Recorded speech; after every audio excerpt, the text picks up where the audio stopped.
masuk podcast hari ini, kita tagline dulu nih. Apa itu Kak Gerald tagline-nya? Tagline-nya adalah dengarkan, nyalakan, belajar di Newport.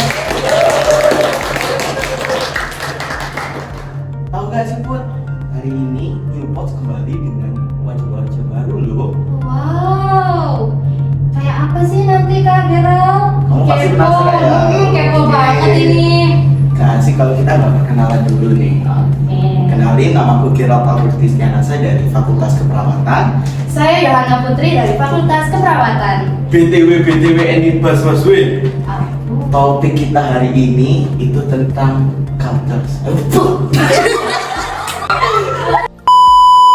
Topik kita hari ini adalah tentang culture shock yang dialami oleh teman-teman kita yang baru. Oh wow, culture shock, sick shock shock. Iya, temanya Chic Shock Shock.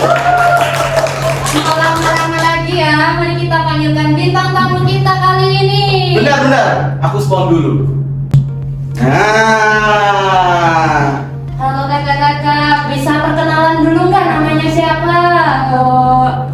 Perkenalkan, nama saya Sandra. Saya dari Kota Kupang, Nusa Tenggara Timur, dari Fakultas Keperawatan. Kota Kupang, halo. ayo yang penontonnya dari Kupang, mana suaranya? Komen-komen di bawah, bilang hadir ya teman-teman. Coba mas-mas ganteng ini. Mas Siapa ganteng. namanya? Halo, perkenalkan nama saya Jerry, saya dari Kabupaten Manggarai, Nusa Tenggara Timur. Wih, Manggarai. Manggarai. Jadi narasumber kita ini spesial, kita import langsung dari luar Pulau Jawa. Kalau boleh tahu dari fakultas mana ini? Dari Fakultas Keperawatan. Oke. Sama saya juga dari Fakultas Keperawatan. Ya. Berarti pertama kali menginjak Surabaya. Kalau saya pertama kali. Pertama Ya. kali. Kalau saya juga sama sih seperti Sandra, pertama kali baru ke Surabaya. Oke. Berarti siap untuk kita interview hari ini? Siap. Gak usah tegang mas, gak apa-apa. Biasa aja, anggap kayak di rumah sendiri ya Kak Gerald ya. Santai aja. Oke, chill. Jadi kita hari ini ada beberapa pertanyaan, dapat nilai kok nanti. PK Ya. PK dulu. Pertanyaan pertama nih, bagaimana kalian bisa menyesuaikan gaya bahasa, gaya pergaulan kalian dari daerah kalian yang sebelumnya kalian tinggal di Surabaya sekarang? Mungkin bisa dari Maksudnya? Oke, Sandra dulu. Kalau dari saya yang pertama itu untuk menyesuaikan itu pertama-tama masih sulit untuk menyesuaikan karena kan ini baru pertama kali saya datang sini, terus kayak masih tidak menyangka gitu, masih kayak oh Surabaya besar kayak begini ternyata. Terus setelah masuk ke universitas itu banyak hal-hal yang perlu saya sesuaikan. Yang pertama itu saya harus belajar untuk menyesuaikan diri dengan gaya hidup dari teman-teman sekalian. Terus ada bahasa, tentu saja kan bahasa itu yang sangat berbeda dari bahasa yang digunakan di Surabaya itu kan bahasa Jawa. Terus kalau di Kupang kan ada bahasanya sendiri, jadi sangat susah untuk menyesuaikan. Dari awal-awal itu setelah seiring berjalannya waktu itu saya mulai terbiasa dengan gaya hidup dari teman-teman sekalian yang ada di Surabaya sini. Terus dengan bahasanya itu saya sudah mulai mengerti sedikit-sedikit, tapi masih harus belajar. Terus untuk untuk ngomong setiap hari itu untuk menyesuaikan dengan teman-teman itu kita menggunakan bahasa Indonesia, jadi bisa saling mengerti dan saling menyesuaikan. Berarti banyak awalnya struggle tapi akhirnya bisa menyesuaikan. Jalannya waktu kita saling belajar. Ngemeng-ngemeng sudah tahu beberapa bahasa Jawa yang diajarin sama teman-teman sekalian? Sedikit, maksudnya mengerti tapi tidak terlalu ya, bisa ngomong bahasa Jawa dulu. Oke. Mungkin dari Mas Jerry. Oke, baik, terima kasih atas pertanyaannya. Berkaitan dengan gaya bahasa dan pergaulannya, Surabaya dengan Manggarai Forest sangatlah Jauh di mana ini? sangatlah jauh berbeda karena Manggarai Forest itu masuk ke dalam kategori atau desa masih desa swadaya, Kemudian Oh, Surabaya itu kan masuk dalam kategori Kota.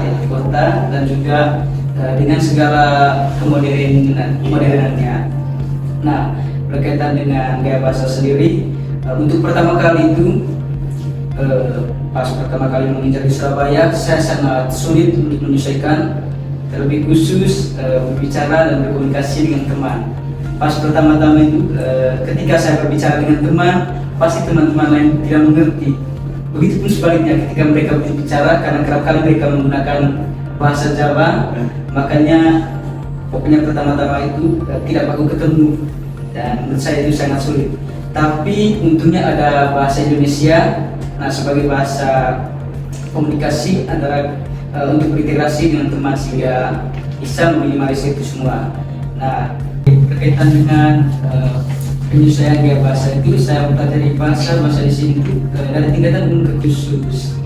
Nah, tingkatan umum itu seperti yang seringkali digunakan para masyarakat pada umumnya ketika misalnya berbelanja, misalnya iki piro to Mas. Oh, bisa disesuaikan jadi ini orang keluar ini. Itu apa sih Jerry? Artinya itu misalnya kalau kita belanja itu, ini berapa ya Mas? Nah ini loh teman-teman harus dicontoh. Mau belajar hal baru. Ya pokoknya Ini loh, Mas. berkaitan dengan khususannya itu dari umum ke khusus. Oke. Kalau untuk gaya berkaitan dengan penyesuaian gaya pergaulan itu, tentunya yang pertama kita membangun relasi serta komunikasi yang baik dengan teman-teman maupun juga orang lain yang ada di Surabaya ini. Nah intinya kita membangun relasi yang baik itu. Oke. Jadi kalian berdua udah nyaman di Surabaya? Sudah, Wah. sudah Nyaman ya. malas pulang. Harus nyaman. Malas pulang. Oke. Harus nyaman dong kan Kak General. Ini Nanti 4 tahun ke nyaman depan. setelah lulus kuliah bangun rumah tangga di sini ya. Siapa tahu dapet jodoh orang sini. Terlalu jauh. Ada pertanyaan dari Kak Gerard. Nah sekarang itu pertanyaan dari aku nih. Kalian ada nggak sih kelebihan kekurangan saat kalian beradaptasi di Surabaya?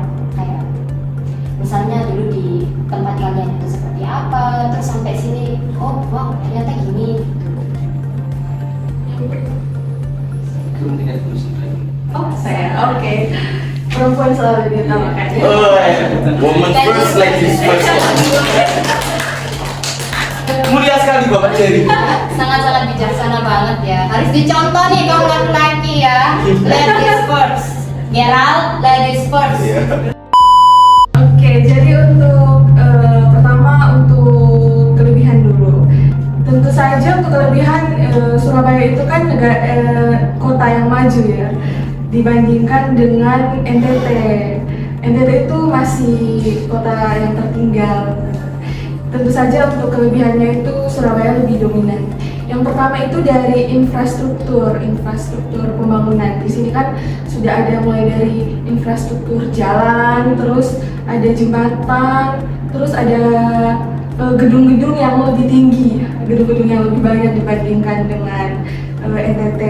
Terus selanjutnya itu transportasi umum. Di sini kan ada kereta, sedangkan kita di sana kan belum ada kereta, jadi masih susah untuk bermobilisasi ke wilayah-wilayah di sekitar NTT. Terus selanjutnya itu di sini kan transportasinya umum, terus ada banyak jenis-jenis transportasinya seperti Gojek, Grab. Itu kan kalau di Kota Kupang memang ada seperti Grab, Gojek, cuman di Flores mungkin itu masih belum ada seperti itu. Selanjutnya untuk kelebihannya itu masih ada mungkin lingkungan di sini. Mungkin di sini kelebihannya lingkungan itu lebih ke banyak gedung-gedung tinggi seperti itu. Kalau untuk selanjutnya itu kekurangan. Kalau kekurangan yang saya rasakan di sini itu yang pertama panas. Surabaya itu sangat panas dibandingkan kami di NTT. Suhunya itu bisa sampai 35, 34 ke atas lah derajat di sini.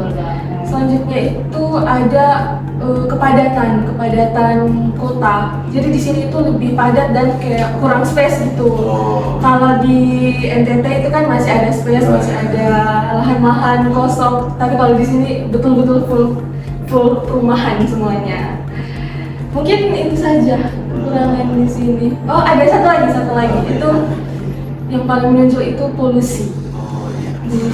Di sini waktu datang pertama itu lihat polusi udara itu kayak kiranya kabur, tapi pas lihat gini, oh ternyata ini polusi udara. Sedangkan kan di NTT itu polusi udaranya Real. bukan kurang sih, tapi memang udaranya lebih bersih dibandingkan di sini. Itu menurut saya. Nah, untuk Jerry sendiri apa kekurangan dan kelebihannya dari Manggarai sama di Surabaya? Oke, baik. Kurang lebih telah dijelaskan oleh teman Sandra. Kebetulan kami satu provinsi. Nah, hampir 80%-nya dijelaskan oleh teman Sandra tadi. Telah dipaparkan maksudnya. Nah, kalau dari saya sendiri itu tambahan sedikit mengenai kelebihan dan juga kekurangan. Kalau di daerah Manggarai sendiri itu berkaitan dengan infrastrukturnya itu masih tidak jauh lah dengan di Surabaya. Terus alat transportasinya seperti yang telah dijelaskan oleh teman Sandra. Pas di Surabaya pertama kali saya baru pernah melihat kereta. Iya, kemudian di Surabaya juga kebanyakan saya lihat bus-bus besar. Iya, bus yang besar. disebut tayo, apa itu namanya? Bus tayo. Iya, Bus tayo. Kemudian kalau di daerah Manggarai sendiri itu kelebihannya itu lebih ke kelebihan di alamnya, alam kemudian udara. Nah, di Manggarai itu hampir di setiap kabupaten itu macam Manggarai Timur, Manggarai Barat, sama Manggarai Tengah hampir memiliki tempat wisatanya masing-masing. Semacam di Manggarai Baratnya itu di Pulau Komodo, Pulau Padar, kemudian Pink Beach.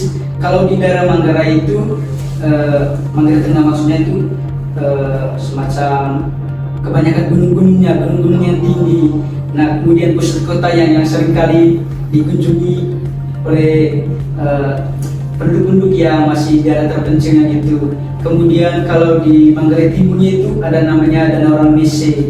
Nah, itu menjadi situs wisata yang paling populer di Manggarai Timur. Oh ya. Iya. Nah, kemudian kalau di Surabaya sendiri, saya rasa lebih ke kota modern. Iya. Ya, soalnya saya juga baru pertama kali lihat gedung yang hampir Tinggi. sampai di langit. Ya, kalau dari Manggarai itu masih kita temukan rumah-rumah yang terbuat dari kayu gitu.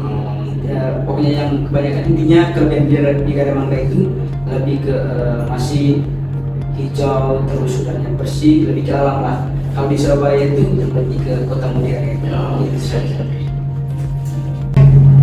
Ini pertanyaan terakhir podcast kita hari ini. Nah, sebelum kita menutupnya ya, boleh nggak kasih harapan kalian untuk Manggarai sendiri? Atau sama kota Kupang gitu? Mungkin harapanku untuk daerahku setelah aku berkuliah nanti apa? Atau mungkin bisa kayak ini ya, menyumbangkan apa, mulai dari ilmu atau pengalaman selama di Surabaya supaya jadi berkat untuk daerahnya sendiri gitu. Diaplikasikan apa yang di Ya. Surabaya, kalian aplikasikan ke daerah kalian masing-masing. Mungkin yang pertama dari Jadi Oke, baik. Kalau dari saya harapan untuk daerah Manggarai sendiri ketika saya kembali 5 tahun lagi ke daerah Manggarai, harapan saya itu yang pertama saya bisa menyumbangkan apa yang saya dapati di Surabaya berkaitan dengan skill, kemudian inovasi yang tentunya akan dan semoga berguna bagi daerah saya. Intinya saya berusaha menjadi orang yang bisa berpartisipasi untuk lebih meningkatkan tujuan daerah. kasih tepuk tangan dulu dong. Ini mulia sekali ya. Tidak lupa dengan tanah kelahiran sendiri. Lanjut Sandra. Oke, kalau dari saya tentu saja kalau lulus dari sini kan pasti sudah jadi nurse. Iya. Jadi saya harus mengabdi kembali ke kota asal saya yaitu Kota Kupang, di mana kan masih kurang tenaga kesehatan di sana karena sudah ada banyak rumah sakit tapi masih kurang tenaga kesehatan. Jadi saya mau menjadi nurse yang berguna, nurse yang membawa berkat untuk semua orang, yang pokoknya untuk saling membangun di sana. Itu dari saya. Wes. Mungkin banget bintang tamu kita hari ini. Bagus Views banget. naik habis ini ya.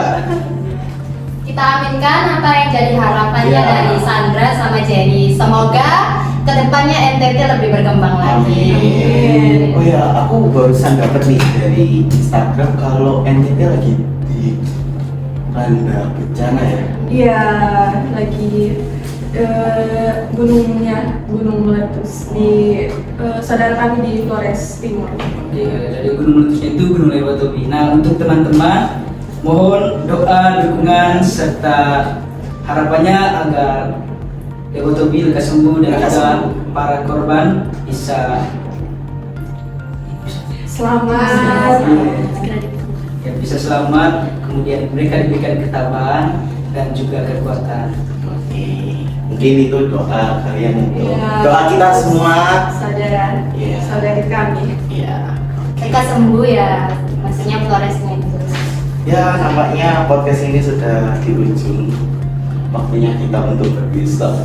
Oh, Karena perpisahan tidak ada akhirnya. siap.